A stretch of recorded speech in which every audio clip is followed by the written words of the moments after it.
are what we are by faith. Man is what he is by faith. Following the sudden passing of T.B. Joshua, the founder of Synagogue Church of All Nations, his wife of 31 years, Evangelist Evelyn Joshua, will be stepping forward as his successor. This comes after the burial date for the famous prophet, who is known as one of Africa's richest pastors of all time, with a net worth estimated at $10 million, was announced to the world. During his lifetime, Prophet T.B. Joshua's mantra was to live every day as if it was its last. Sadly, he had no written plans of who was to take his place as leader of the Emmanuel family after his death. Although in the church's best interest, the decision of his wife taking over has been met with several controversies. There was reference to a handful of groomed wise men the late televangelist raised to be full of power, grace, and perform mighty miracles. It is believed that the elders should have chosen one of them as T.B. Joshua's successor. Is Evelyn Joshua the best person to head the church, or is a new position as the head of Synagogue Church temporary? Will one of the wise men groomed and raised by T.B. Joshua eventually take over the leadership of the church? Hello guys, it's Tico here for African Glitz.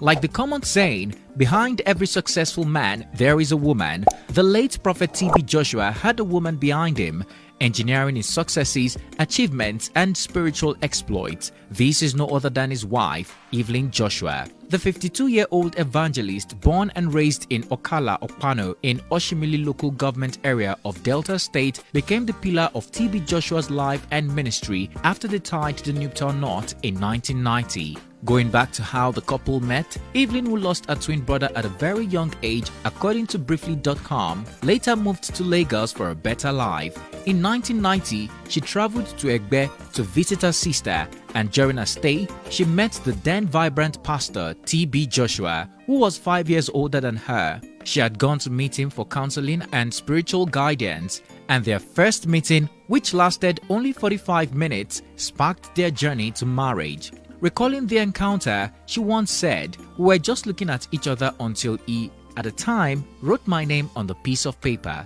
So we started talking. He told me a lot of things about myself, both things that I knew and those that I never knew.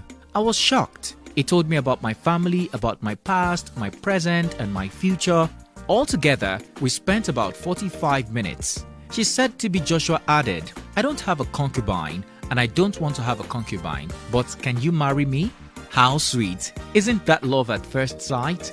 According to the late man of God, when he spoke about his wife during an interview, he said meeting her was arranged by power, hence why he proposed to her on the same day he met her the first time. He admitted Evelyn was initially apprehensive about the unforeseen marriage proposal.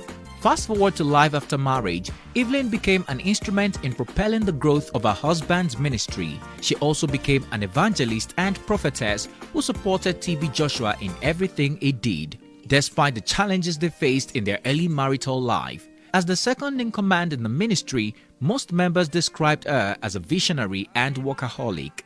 The religious couple kept most of their family life private while raising 3 daughters. Once during an interview a few years ago, T.B. Joshua revealed that his wife is not like him and has left everything to God. He said, "I have a wife and I have children. I would have loved my wife to be like me, but I cannot make her what I am. It is God. I can't anoint her. God is the one that anoints people." But it looks like Evelyn Joshua has finally accepted the baton of responsibilities to take SCOAN to the next level. Taking a proactive measure to ensure the church continues to run smoothly, the elders of the church, after a meeting, decided that Prophet T.B. Joshua's widow is the best person to lead the church spiritually. Evelyn, who has been a senior pastor under the Synagogue Church of All Nations, took charge of the Emmanuel family affairs whenever T.B. Joshua wasn't around. She also counseled and attended to those who were unable to meet the prophet in person. Amen! Amen! Viewers Joshuas all over the world. After her husband passed on to the great beyond on June 5, 2021, without any plans for a succession, it is only natural that the church elders appoint Pastor Evelyn as the new leader to carry on his ministry mantle and legacy. According to Emmanuel Family Church elders, much spiritual and financial efforts went into building the synagogue church, and someone had to take charge of the church affairs immediately and give spiritual direction on the mode of service continually to prevent members from derailing. However, whether a new position is temporal or permanent is unknown, as the elders made no mention of it. The decision interestingly got many people talking, as they expected that the church's new leader would be chosen from the many wise men the late TB Joshua groomed in his lifetime. In the Christian ministry, great ministers of God raise other ministers to be powerful or even more powerful than themselves. And this is exactly what TB Joshua did during his lifetime. He raised over 5 highly anointed and divinely gifted ministers who he called the wise men. Although from various countries of the world, these men are full of grace, power, and perform mighty miracles like TB Joshua. It is believed he commissioned them to be next in line for his position when he passes on. Hence, the reason why many have begun questioning the appointment of his wife as the new leader of his church, pointing out the fact that the church has nothing to do with family. They assert that one of the wise men should have been chosen to take over the leadership position, as they are spiritually gifted and commissioned for the role. TB Joshua burial arrangement. Notwithstanding the controversy following Evelyn Joshua's appointment as the new leader of the synagogue church, she has reportedly been doing a great job handling the church affairs. She has finally confirmed the burial arrangement of her late husband. A week-long service in honor of Prophet TB Joshua will take place from July 5th, after which it will be laid to rest on July 11 at his church premises in Ikotun, Lagos. The late TB Joshua burial arrangement had resulted in a huge tussle between his wife, relatives, and the traditional leader of his hometown. While his wife insisted that he be buried at his church in Lagos, his relative and the traditional ruler of his hometown of Arigidi Akoko in Ondo State demanded that he be buried in his hometown. And the children should not allow them to bury him in Lagos. We are not going to take it lightly. He's from this town and we want him back here. However, the elders of the church intervened, explaining that his wife's insistence on his burial in his church has a spiritual basis. It looks like the beef has been quenched, and all parties have agreed to bury him in his church premises in Lagos.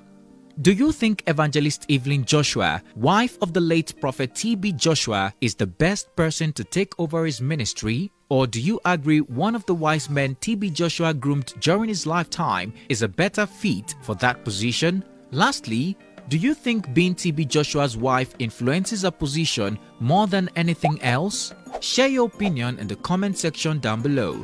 If you found this video informative, please comment, like, and share. Also, don't forget to subscribe for more well-researched African stories and news we know you would like. Click on the bell sign to be notified every time we upload a new video so that you don't miss out. Thanks for watching, and see you on our next one.